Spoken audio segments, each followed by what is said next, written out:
Ele falhou 99 vezes e estava prestes a desistir de tudo, até que aconteceu isso. Imagine passar 7 anos da sua vida construindo algo, noites inteiras sem dormir, dívidas que sufocam, o carro vendido, o filho sem dinheiro para a faculdade, a esposa que você mais ama no mundo olhando para você com os olhos cheios de uma pergunta que ela já não tem mais forças para fazer em voz alta. Você falhou 99 vezes. E na 100ª tentativa, a última, a que sua esposa disse que seria o fim se falhasse, o protótipo funcionou por 19 minutos e 20 segundos. E depois disso, bum, fumaça preta, motor derretido, silêncio. Se você quer saber o que um homem faz quando toca o fundo do poço pela 100ª vez e o que acontece quando ele decide que o fundo não é o fim, então fica aqui, porque essa história vai mudar a forma como você enxerga o fracasso para sempre. Elias não era um sujeito ruim. Longe disso. Ele era teimoso, mas não com a teimosia boba de quem não enxerga a realidade. Era uma teimosia com raízes fundas, daquelas que ou constroem um império ou destroem a pouca coisa que a gente tem. No caso de Elias, as duas coisas estavam acontecendo ao mesmo tempo. O império estava sendo gestado no mesmo lugar, onde a pouca coisa desaparecia, numa edícula quente nos fundos da casa, em Rio Claro do Sul, um município pacato no interior de Minas Gerais. O cubículo tinha sido lavanderia em outra vida. Agora cheirava a óleo diesel e a promessas que o tempo ia comendo por dentro. Canos de PVC empilhados nas paredes, bombas velhas desmontadas sobre uma bancada de compensado, fios de cobre enrolados no chão como cobras dormentes. E no centro de tudo aquilo, Elias Ferreira, mecânico de tratores de profissão, inventor de alma, passava cada noite e cada fim de semana construindo o que ele chamava, com uma seriedade de cientista e uma fé de criança, de Sistema Gota Certa. 7 anos. 7 anos acordando antes do sol para consertar trator alheio e voltando à noite para trabalhar no seu próprio sonho. 7 anos em que o saldo bancário definhava enquanto a pilha de protótipos quebrados crescia. 7 anos em que a teoria mais bonita que ele já tinha visto no papel, um sistema de irrigação por microgotejamento solar, barato, robusto e acessível ao pequeno agricultor, se recusava, com uma persistência quase humana, a funcionar no mundo real por mais de algumas horas. A teoria era assim: usando captação de água da chuva e uma bomba solar de baixíssima potência, o Gota Certa entregaria a quantidade exata de água na raiz de cada planta, minimizando o desperdício em 90% comparado ao método da mangueira. O pulo do gato era o custo. Tão baixo, tão construído com material de ferragem comum, que qualquer agricultor do sertão nordestino poderia montar e manter sem precisar de engenheiro. O problema é que toda vez que Elias ligava a chave, a teoria se lembrava que era apenas teoria. Mangueiras estouravam na 3ª hora, válvulas vazavam na 5ª, bombas queimavam como se tivessem sido contratadas especificamente para isso. A lista de protótipos destruídos tinha chegado ao número 98, com a mesma implacável regularidade com que o sol nascia sobre Rio Claro do Sul, e toda manhã era uma nova chance de acreditar que desta vez seria diferente. Naquela manhã de terça-feira, o calor já era insuportável às 8 horas. Elias estava de joelhos no chão de cimento da edícula, a camisa de malha colada nas costas, apertando o último parafuso de uma válvula que ele tinha lixado durante toda a madrugada. Suas mãos estavam marcadas de graxa e pequenos cortes, o tipo de ferimento que você deixa de sentir depois de anos, fazendo o mesmo gesto. É agora, Maria. É agora que a gente acerta. Ele sussurrou, sem elevar a voz, como quem faz uma prece. Na cozinha, do outro lado da janela entreaberta, Maria fritava ovos. Ela não respondeu. Havia anos que ela não respondia mais a essa frase. 7 anos ouvindo "é agora" tinham transformado a esperança dela num calo grosso, duro, sensível se você pressionasse, mas capaz de suportar muito mais do que deveria. Maria era o que mantinha a casa em pé. Enquanto Elias gastava o salário de mecânico, e pior, o dinheiro que era para a faculdade do filho Pedro, ela vendia bolos de fubá na feira, costurava uniformes escolares, e quando a situação apertava de verdade, pedia emprestado à irmã em silêncio. Ela nunca dizia a Elias: Não porque fosse fraca, mas porque sabia que se ele soubesse, a vergonha seria o único sentimento capaz de fazê-lo parar, e ela ainda não tinha certeza se queria que ele parasse. O casamento deles tinha sido construído sobre um terreno sólido de amor e respeito mútuo. A invenção estava agindo como uma erosão lenta, não destruindo de uma vez, mas levando pedaço por pedaço, cada discussão, um punhado de terra que desaparecia barranca abaixo. Elias. A voz dela atravessou a janela, séria, sem a doçura de antes. A conta de luz chegou, quase o dobro do mês passado.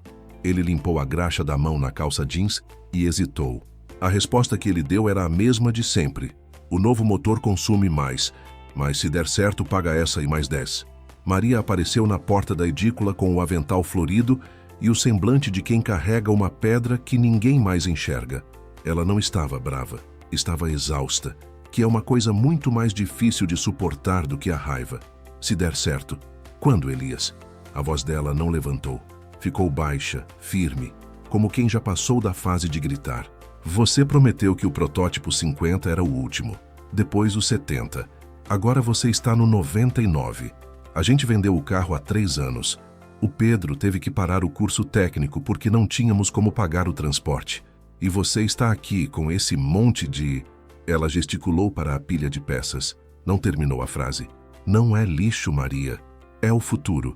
Elias sentiu a voz engrossar. Isso pode mudar a vida da nossa gente. Acabar com a seca no Nordeste, no sertão, nos lugares onde as pessoas plantam na esperança e colhem a decepção.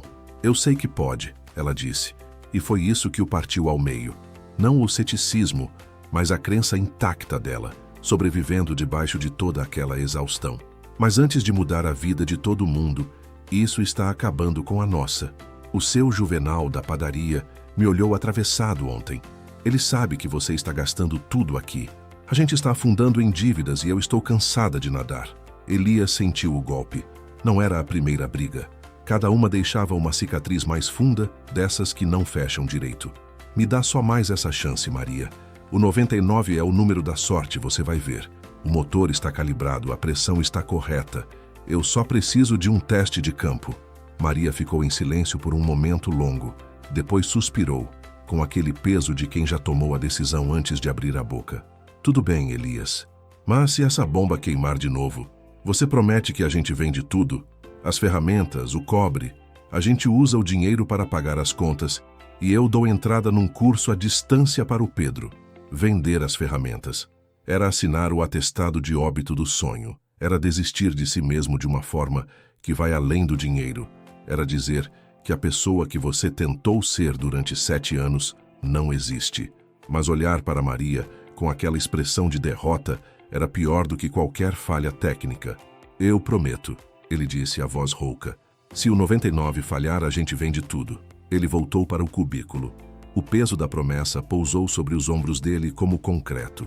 O teste de campo era no pequeno lote de terra atrás da casa, onde Elias tentava inutilmente cultivar alface. A terra estava dura como pedra, um espelho fiel do impasse em que sua vida havia se transformado. Ele conectou a mangueira principal ao reservatório de 1000 litros. A bomba, acionada por um painel solar enferrujado comprado de segunda mão, deu um estalo ao ser ligada. Lá fora, na Rua da Esperança, irônico nome para o lugar onde Elias vivia, a vizinhança já estava em alerta. Ele era o entretenimento da rua há anos. Dona Jussara cochichava para o seu Manuel que varria a calçada. Lá vai o professor Pardal de novo. E seu Manuel respondia rindo sem graça. Professor Pardal que nada. Esse aí é o Elias Furacão. Passa e leva todo o dinheiro da família embora. Elias sabia dos apelidos. Ele ignorava ou tentava. O pior não era o deboche, era a pena. O olhar de piedade que os poucos amigos restantes lançavam sobre Maria quando a encontravam na feira. A bomba começou a vibrar. Para Elias, aquele som era música. O som do trabalho duro, da persistência que se recusa a morrer. Ele viu a água subir pelos canos. O gota certa funcionava por pressão e microgotejamento, com a ideia de manter a pressão estável por horas, distribuindo a água de forma igualitária por uma linha de 50 metros. O protótipo 99 estava diferente dos anteriores. Ele tinha usado tubos de cobre onde antes era plástico, reforçado as conexões com anéis de borracha industrial e instalado um sensor de temperatura que, em tese, desligaria a bomba antes que ela superaquecesse.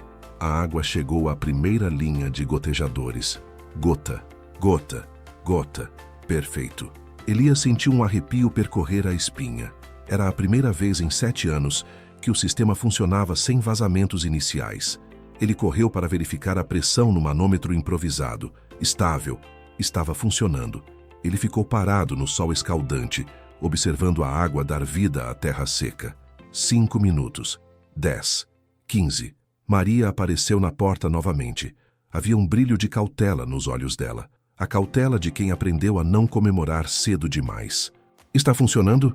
Ela perguntou, quase com medo de que a pergunta quebrasse o feitiço. Está, meu amor. Elias estava eufórico, a graça das mãos sujando o avental dela quando a abraçou, mas ela não se importou. O protótipo 99, eu te disse. Ele precisava de 20 minutos de teste para ter certeza. 18 minutos. 19. Elias já mentalizava o que diria para o primeiro investidor que o havia rejeitado. Aquele doutor Renato que disse que ele deveria voltar para a oficina e deixar a ciência para os cientistas. 20 minutos. Bum! Não foi um barulho alto, foi um som seco, oco, seguido de um silêncio absoluto. A água parou de pingar. O manômetro despencou para 0. Elias parou de sorrir. A euforia se esvaiu como água na areia seca, substituída por um vazio frio que ele conhecia muito bem, mas que ainda doía como se fosse a primeira vez. Ele correu para a bomba, mas já sabia o que encontraria. Fumaça preta e fedorenta saindo do motor. O sensor de temperatura, aquele em que ele tinha depositado todas as fichas, tinha falhado miseravelmente. Ele caiu de joelhos na terra seca. A fumaça picava os seus olhos, mas ele não chorava por causa dela. Maria se aproximou devagar. Ela não precisou dizer nada. O silêncio da bomba dizia tudo. O sensor não aguentou o pico de energia. Ele queimou a placa. A promessa ecoou dentro dele com a clareza cruel de um sino. Se o 99 falhar, a gente vende tudo. Ele tinha falhado. Não 99 vezes. A 100ª derrota estava ali, materializada em fumaça e plástico derretido. Tudo bem, Elias, disse Maria, surpreendendo-o com a calma. Ela estendeu a mão para ele. Levanta. A gente vai dar um jeito. Mas Elias não conseguia se levantar. A vergonha era física. Ele sentia o peso dos 7 anos, o peso das dívidas, o peso das noites mal dormidas. Tudo concentrado naquele motor derretido, pequeno e definitivo como um ponto final. Nos dias seguintes, a casa ficou silenciosa de um jeito diferente. Não havia mais o barulho da serra, do martelo ou da lixadeira que tinha preenchido aquele espaço por anos inteiros. Elias se arrastava para o trabalho na oficina de tratores e voltava como um fantasma, presente no corpo, ausente em tudo mais. Maria foi firme. A promessa precisava ser cumprida. Elias, eu liguei para o seu Dário, o dono do ferro velho aqui da estrada. Ele vem no sábado de manhã. Elias assentiu sem forças para argumentar. Ele passou a semana desmontando o Gota Certa 99, não para consertar, mas para catalogar o que poderia ser vendido como sucata e o que ainda tinha algum valor como ferramenta. A máquina de solda, a furadeira de bancada, as joias da coroa do seu pequeno império de invenção, compradas com o dinheiro da venda do carro, agora sendo separadas para virar dinheiro de padaria e curso técnico. Na quinta-feira, ele precisava ir a Montes Claros para tentar vender o último protótipo de válvula que ele considerava valioso. Pegou o ônibus com a cabeça baixa, vestindo o terno velho das entrevistas de investidor. Um terno que tinha feito 99 viagens e carregava em seus vincos a geometria exata de 99 rejeições. No bolso, o celular. Na tela, uma mensagem do seu Juvenal cobrando o atraso da padaria. Elias abriu a caixa de entrada para responder, mas logo abaixo da mensagem de Juvenal, havia um e-mail de um remetente que ele não reconheceu, com um nome longo e corporativo. International Sustainable Agriculture Project, ISAP. Ele quase deletou. Devia ser spam, propaganda de fazenda europeia. Mas a velha faísca da curiosidade, que sobreviveu a 7 anos de fracasso com uma resiliência absurda, o fez clicar. O e-mail estava em português, mas com a estrutura formal de quem não era do Brasil. O título: Validação do sistema Gota Certa. Proposta de financiamento. O coração de Elias acelerou. Ele pensou que era piada. Algum vizinho debochado que tinha descoberto seu dossiê de rejeições e resolvido torcer a faca. Mas ele leu. As palavras tremiam um pouco. Pelo balanço do ônibus ou pelo tremor das mãos, ele não sabia dizer. Prezado Sr. Elias Ferreira, escrevemos em nome do International Sustainable Agriculture Project, sediado em Genebra, Suíça. Recebemos seu projeto, o Sistema Gota Certa, através de um canal anônimo. Após análise preliminar detalhada pela nossa equipe de engenharia hídrica, seu conceito de microgotejamento de baixa potência apresenta uma solução potencialmente revolucionária para regiões semiáridas. Gostaríamos de oferecer-lhe o financiamento completo para desenvolver o protótipo final e realizar testes de campo em larga escala no sertão de Pernambuco e Ceará. O investimento inicial proposto é de $2.500, 2.500.000 reais, liberados em etapas. Elias precisou parar de ler. Esfregou os olhos com as costas da mão. Releu. 2,5 milhões. Genebra. Canal anônimo. Seu coração batia tão alto que ele achou que o senhor ao lado no ônibus pudesse ouvir. Ele desembarcou em Montes Claros, foi até uma lanchonete, pediu um café que não bebeu e releu o e-mail 4 vezes seguidas. Cada releitura tinha o mesmo resultado. Era real. Alguma organização internacional, de alguma forma, tinha chegado até o Gota Certa e achava que valia 2,5 milhões. Ele ligou para Maria com a mão tremendo. Maria, eu preciso que você sente antes de eu falar. O que se seguiu foi um turbilhão que Elias não tinha palavras para descrever. A reunião inicial com o representante do ISAP no Brasil, o Dr. Renato Lins, foi nada do que ele esperava. Renato era um homem de São Paulo, de cabelo grisalho e postura de quem passou a vida inteira tomando decisões difíceis com eficiência cirúrgica. Ele não era filantropo, era um investidor social, que é uma espécie de figura rara que acredita tanto na utilidade humana quanto nos números. A primeira coisa que Renato fez quando entrou na edícula foi pegar o protótipo 99 desmontado, olhar cada peça como um médico examina a radiografia e dizer, com a neutralidade de um diagnóstico: Elias, parabéns pela perseverança. É o que te trouxe até aqui. Mas agora perseverança sozinha não basta. Precisamos de ciência e método. Elias sentiu o velho orgulho ferido. 7 anos de trabalho sendo reduzidos a insuficiente. Mas, doutor, eu usei os melhores componentes que eu podia comprar. Os melhores que você podia comprar para o sul de Minas, Elias. Mas estamos falando do sertão.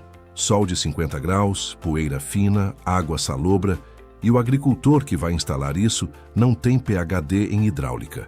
Ele tem que instalar com a chave de fenda que sobrou do Fusca. Renato apontou para o protótipo com uma caneta.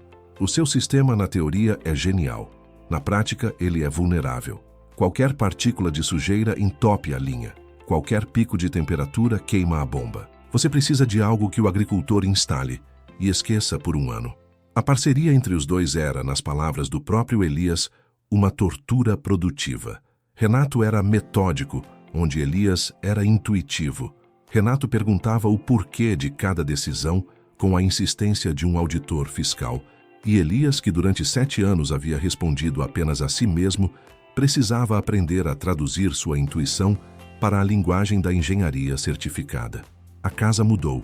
A edícula foi trocada por um galpão alugado no bairro industrial, com iluminação adequada, ferramentas de precisão e, pela primeira vez, materiais de alta qualidade, aço inoxidável, bombas solares garantidas por 10 anos, sensores certificados por institutos europeus. E foi nesse ambiente que nasceu o elemento central do que se tornaria o Gota Certa 1.0, a válvula pisca-pisca. A ideia surgiu de uma conversa que começou como discussão. Elias havia desenhado pequenos furos nas mangueiras para o gotejamento. Renato insistiu que aquilo era um convite permanente para entupimento. Elias passou 2 semanas calculando, desenhando e testando materiais até chegar a uma membrana de borracha industrial que abria sob pressão e fechava quando a bomba desligava. criando um efeito pulsante que expelia qualquer sedimento acumulado a cada ciclo. Essa válvula é a alma da coisa, Maria, ele explicou à esposa, que vinha ao galpão todos os dias trazer o almoço. Ela se limpa sozinha. É o coração que bate e joga fora o que não presta. Maria o observava com olhos diferentes daqueles da edícula. Ele estava mais magro, mais suado, mas os olhos brilhavam de uma concentração que ela não via havia anos. Não era mais a fé cega, era foco. Ele estava construindo, não apenas sonhando. Você e o Renato estão se entendendo? Ela perguntou. Elias deu de ombros. A gente briga mais do que casal em crise. Ele me chama de engenheiro da sucata e eu chamo ele de doutor engomadinho. Mas ele me salvou, e eu sei disso. O grande teste chegou no protótipo 105. Era necessário que o sistema funcionasse ininterruptamente por 72 horas, usando água com alto teor de sal e areia fina para simular as condições do Nordeste. Era o teste de estresse do ISAP, a linha que separava promessa de inventor de solução real. Era uma quarta-feira à noite quando Elias ligou o sistema. Renato acompanhava por vídeo de São Paulo. Pedro e Cássio, o soldador que ele tinha contratado, estavam no galpão. 1 hora, 6 horas, 12 horas. A pressão estava perfeita. A válvula pisca-pisca abria e fechava nos ciclos de 30 minutos, com a regularidade de um metrônomo. Elias monitorava o manômetro com os olhos de quem guarda uma chama do vento. 24 horas, 48. Cássio dormia num canto. Pedro monitorava o software. Elias não tirava os olhos do galpão. Acordado havia mais de 40 horas, sustentado pelo café e por algo que não se pode nomear direito, que fica entre a fé e o medo. Foi quando o problema apareceu. Não um boom como no 99. Foi um zzz agudo, sutil. Um aviso que Elias reconheceu no mesmo instante. O motor estava quente, quase no ponto de queima. Ele ligou para Renato às 3 da manhã, sem hesitar. Doutor, o sistema está superaquecendo, a bomba vai queimar. Renato atendeu na hora, a voz rouca de sono. Não desligue, qual a temperatura? 95 graus, subindo rápido. Não é o sistema de resfriamento, Elias. Você não levou em conta a inércia térmica do titânio. Ele retém calor. Se a água ficar parada, o motor frita. Você tem mangueiras extras? E a válvula de desvio de pressão? Tenho. Então escuta. Desvie a água do reservatório para um circuito de resfriamento da bomba. Crie um loop. A água quente deve ser substituída por água fria do reservatório. Use a válvula de desvio para manter a pressão estável no circuito principal. Era uma gambiarra de alta engenharia. A que Elias jamais pensaria sozinho, mas que ele executou em 10 minutos frenéticos, cortando mangueiras, soldando conexões, o suor escorrendo nos olhos, as mãos se movendo na memória de 7 anos de trabalho manual. Quando ele religou o sistema, o zumbido continuava, mas a temperatura começou a cair. 90, 85, 80. O loop estava funcionando. Elias desabou na cadeira, tremendo. Essa é a diferença, disse Renato, a câmera ligada novamente com o rosto amassado de quem foi acordado às 3 da manhã e não se importou. A diferença entre o 99 e o 105 é que agora você tem recursos para consertar o erro antes que ele te destrua. Você acabou de descobrir o gota certa 1.1. Na manhã de sexta-feira, Maria chegou ao galpão e encontrou Elias dormindo no chão de cimento, ao lado do protótipo que ainda zumbia suavemente. Ela sorriu, cobriu-o com um cobertor e começou a preparar o café. O sistema havia completado as 72 horas, sem falhas. O ISAP fretou um caminhão. Os 10 protótipos finais foram carregados para Juazeiro, na Bahia, na divisa com o sertão de Pernambuco. Elias, Maria e Pedro seguiram junto. Uma família inteira rumando para o lugar onde o sonho seria testado pela realidade mais dura.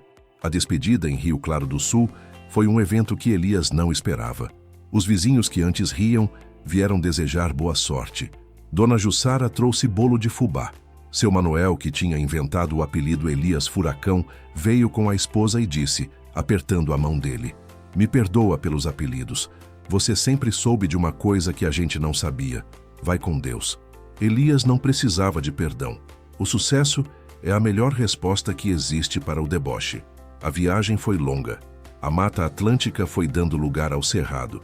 E o Cerrado se foi transformando em caatinga, a terra ficando cada vez mais vermelha, o sol mais implacável, a vegetação rasteira e espinhosa, como se a própria paisagem fosse avisando que ali não havia espaço para fragilidade. A base de testes ficava em uma área rural isolada que parecia ter sido abandonada pelo tempo. Renato já estava lá supervisionando os caminhões. "Bem-vindos ao inferno, Elias", disse ele, apontando para o sol de meio-dia. "Se o seu sistema sobreviver aqui, ele sobrevive em qualquer lugar." A instalação dos 10 protótipos durou uma semana.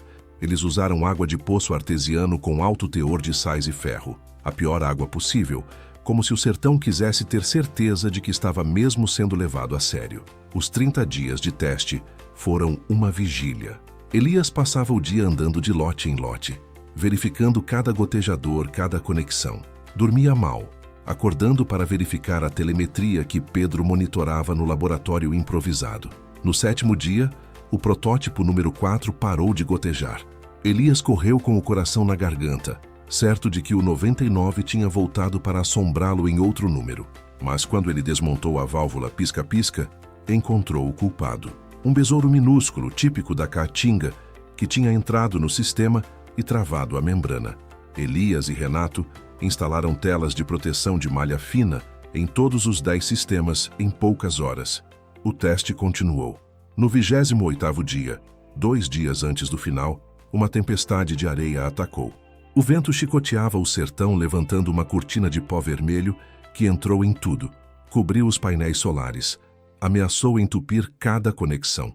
Elias e Pedro passaram a noite com lenços no rosto, limpando painéis, garantindo que os sistemas continuassem recebendo a pouca luz que filtrava pelo pó. Na manhã do 30º dia, o sol voltou, cruel e definitivo como sempre. Os 10 sistemas estavam funcionando. Todos. Renato chegou de helicóptero para a avaliação final. Ele inspecionou cada gotejador, tirou amostras de água, analisou os registros de telemetria com a seriedade de quem está assinando embaixo de uma decisão irreversível. Depois, estendeu a mão para Elias. "Você conseguiu. Você transformou seu sonho de sucata em uma solução robusta. Isso vai funcionar." A implementação em larga escala foi a fase mais humana de toda a jornada. O ISAP havia mapeado 500 famílias em condição de extrema vulnerabilidade hídrica no coração do sertão do Ceará. Elias instalou a base de operações em Quixadá, cidade conhecida pelos monólitos de pedra e por ser um dos pontos mais secos do estado, um lugar que parecia escolhido pelo destino para testar invenções sobre resistência. O desafio não era técnico, era humano. O caboclo sertanejo, o agricultor que nasceu vendo a terra rachar e morreu vendo promessas de água que nunca vinham, tinha um ceticismo construído sobre gerações de decepção. Política, filantropia, tecnologia importada. Tudo tinha chegado com pompa e partido, sem deixar nada além de encanamentos enferrujados e memórias amargas. Quando Elias chegou à primeira comunidade, Riacho Fundo, com o caminhão cheio de canos e painéis solares, os agricultores o observavam com o olhar de quem já viu esse filme antes. O líder da comunidade, Mestre Zequinha, um senhor de pele curtida pelo sol e olhos que mediam pessoas antes de aceitar qualquer palavra, se aproximou devagar. "Seu Elias, com todo respeito, já veio muita gente aqui prometendo água. Prometeram açude, prometeram poço artesiano, prometeram chuva artificial. O que o senhor tem de diferente com esses canos de plástico?" Elias não se ofendeu. Ele sabia que o sertão só se convencia pelos fatos. "Mestre, eu não prometo chuva. Prometo que a água que o senhor conseguir guardar vai durar o máximo possível e vai direto para a raiz da sua planta. O meu sistema é barato de manter e é forte, feito para aguentar o calor daqui." Ele fez uma pausa. "E eu sou como o senhor, teimoso. Eu falhei quase 100 vezes nesse projeto, mas eu não desisti. Eu não vou deixar o senhor desistir da sua terra." A sinceridade tocou o mestre Zequinha de uma forma que nenhum prospecto, nenhuma apresentação em PowerPoint jamais conseguiria. Ali estava um homem que tinha perdido o que tinha para chegar até ele e não pedia nada em troca, além da permissão de tentar. A primeira instalação na propriedade de seu nonato durou um dia inteiro. Elias insistiu que o próprio agricultor participasse de cada etapa, que suas mãos tocassem cada encaixe, cada válvula que ele aprendesse a pisca-pisca pelo tato, antes de aprendê-la pela teoria. 6 meses se passaram, 500 propriedades, dezenas de caminhões de canos descarregados. Uma equipe pequena, mas dedicada, rodando o sertão central do Ceará em caminhonetes poeirentas, instalando sistemas, treinando agricultores, resolvendo problemas na prática do dia a dia. Maria, com o carisma que Elias sempre admirou, foi além do esperado.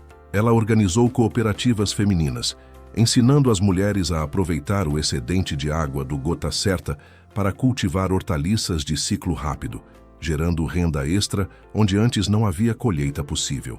O Gota Certa não estava apenas salvando a lavoura, estava mudando a economia familiar em 200, 300, 500 casas.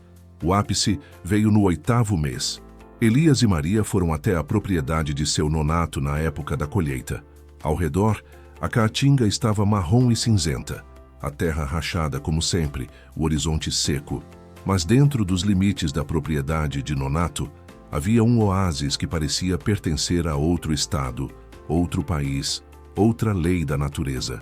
O milho estava alto, verde amarelado, pronto para ser colhido. O feijão cobria o solo com uma exuberância que Elias nunca tinha visto fora de uma foto de revista. Seu nonato estava parado na beira da plantação. Seus olhos estavam marejados, mas não de tristeza. Era gratidão pura. O tipo que aparece em rostos de pessoas que aprenderam a vida toda que esperar é inútil e que, de repente, tem razão para esperar de novo. Seu Elias, ele disse, a voz embargada, o Senhor me deu a vida de volta. A gente não via uma colheita assim há 10 anos. Eu não precisei rezar para chover. Eu precisei de um sistema de teimoso. No canto do terreno, o Gota Certa 1.1 zumbia suavemente, alimentado pelo painel solar, pingando vida na terra seca. Era o som mais bonito que Elias já tinha ouvido em toda a sua vida, e ele tinha passado a vida inteira ouvindo música de motor. Naquele dia, seu nonato colheu o suficiente para alimentar a família e vender o excedente na feira de Quixadá. A notícia se espalhou pela região como um rastilho de pólvora. O ceticismo de 499 outros agricultores se transformou em entusiasmo. Eles tinham visto com os próprios olhos, não prometido, não projetado, não teorizado, visto. A auditoria final do ISAP foi conduzida pela doutora Helena Dubois, diretora de projetos, que veio de Genebra para caminhar pelas 500 propriedades com a seriedade de quem vai publicar resultados em conferência internacional. O relatório foi unânime: aumento de 400% na produtividade agrícola em áreas antes consideradas improdutivas, redução de 92% no desperdício de água. A invenção que nasceu numa edícula de Rio Claro do Sul havia se tornado um modelo global de resiliência hídrica. Na reunião final em Quixadá, Renato, Helena, Elias, Maria e Pedro se sentaram em torno de uma mesa de fórmica numa sala simples da prefeitura. A formalidade era toda de Genebra, o ambiente era todo do sertão. Elias, começou Renato, com um sorriso que Elias raramente tinha visto naquele rosto austero. O ISAP não apenas validou o Gota Certa, nós o adotamos. A doutora Helena assumiu a palavra com o sotaque francês e a precisão de quem escolhe cada palavra com finalidade. Senhor Ferreira, o conceito do Gota Certa será implementado em toda a região do semiárido brasileiro e depois replicado na África subsaariana e no Oriente Médio. O ISAP garantirá o patenteamento internacional do sistema, mas a propriedade intelectual e os royalties serão seus. E gostaríamos de formalizar o seu papel como diretor de inovação e implementação do Gota Certa Global. Você e sua família não precisam mais voltar para Minas, a menos que queiram. O sertão é a sua nova casa e o mundo é o seu laboratório. Elias olhou para Maria. Ela estava chorando, mas eram lágrimas de quem finalmente pode soltar o peso que carregou durante 7 anos. Ela balançou a cabeça com um sorriso. A gente fica, doutora Melena. O sertão precisa da gente. Maria se aproximou e o abraçou ali na frente de todos, sem cerimônia. Obrigada, Elias, por não ter desistido, por ter falhado 99 vezes. Ela sussurrou. Eu não falhei, Maria, ele disse, segurando-a firme. Eu estava testando 99 maneiras de não funcionar. A 100ª era a certa. Renato pigarreou, os olhos ligeiramente brilhantes por baixo da compostura. E Elias, tenho uma última coisa a te dizer. A rejeição número 99, a do Fundo de Investimento Social, aquela que doeu mais, que coincidiu com a queima da bomba, eu a redigi de propósito. O silêncio que se fez foi absoluto. Quando enviei seu projeto ao ISAP, eu sabia que você precisava de uma última pressão, um ultimato, para sair da sua zona de conforto e aceitar o financiamento. Se você tivesse desistido e vendido as ferramentas depois daquela rejeição, teria provado que a sua fé não era forte o suficiente para o que o sertão exige. Você precisava sentir a derrota mais funda para encontrar a vitória real. Foi um teste final, Elias. Elias ficou em silêncio por um longo momento. Pensou na promessa feita a Maria, na dor física de desmontar as ferramentas, no ônibus para Montes Claros com o terno velho. E eu passei, ele disse por fim. Você passou. A história de Elias Ferreira se tornou uma lenda no Nordeste. O mecânico de tratores que ousou sonhar com água num lugar onde só havia sol. Pedro prosperou gerenciando a logística de produção e distribuição dos sistemas, garantindo que o legado do pai tivesse escala global. O galpão em Quixadá se transformou em uma pequena fábrica, empregando dezenas de pessoas da região. De vez em quando o sol se punha sobre os monólitos de pedra de Quixadá e a luz ficava dourada e longa, Elias parava o que estava fazendo e olhava para o horizonte. Onde antes só havia caatinga marrom, havia agora pequenos pontos verdes espalhados pela terra, manchas de vida irrigadas pela sua invenção, pela sua teimosia, pela paciência de Maria e pelos 100 fracassos que ninguém mais chamava de fracassos. Ele lembrava do cheiro de fumaça da bomba queimada, da dívida e da vergonha, do olhar atravessado do padeiro, mas não sentia mais dor. Sentia gratidão pela falha que o ensinou, pelo amor que o sustentou e pelo anjo inesperado que se disfarçou de rejeição para testá-lo uma última vez. A água, ele finalmente entendeu, não vinha da chuva, ela vinha da persistência. Se essa história tocou alguma coisa em você, se você já teve um sonho que o mundo disse que era loucura, se você já esteve na situação de Elias, com o motor derretido e a promessa pesando nos ombros, você não está sozinho. Toda grande história começa com alguém que não parou quando deveria. Se você quer continuar ouvindo histórias assim, histórias reais de pessoas que transformaram fracasso em legado, se inscreve no canal, ativa o sininho e compartilha esse vídeo com quem precisa ouvir isso hoje. Porque o próximo Elias pode ser alguém que ainda está na edícula, no protótipo 80, acreditando que não vai chegar no 100. Conta para essa pessoa que o 100 existe. De 1 a 10, que nota você daria? Deixe nos comentários. Assim saberei que chegou até o final e o quanto esta história emocionou você. E se ainda não fez, deixe seu curtir, inscreva-se no canal e compartilhe este vídeo com quem aprecia histórias com lições de vida. Obrigado por estar aqui e até a próxima.